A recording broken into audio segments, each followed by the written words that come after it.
In this guide, I'm going to show you how to turn on or off a quick chat here in College Football 27.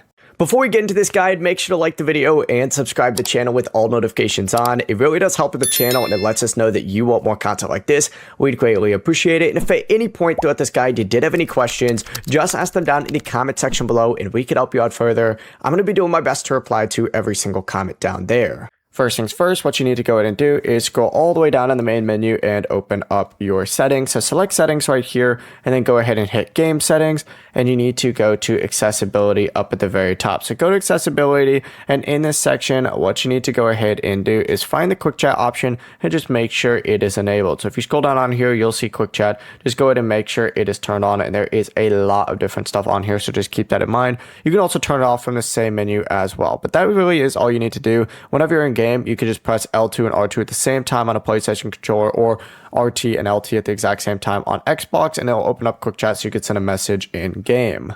Before you leave this guide, make sure to like the video and subscribe to the channel with all notifications on. It really does help the channel and it lets us know that you want more content like this. We'd greatly appreciate it. And if at any point throughout this guide you did have any questions, once again, ask them down in the comment section below and we can help you out further. I'm going to be doing my best to reply to every single comment down there. Have a great rest of your day though.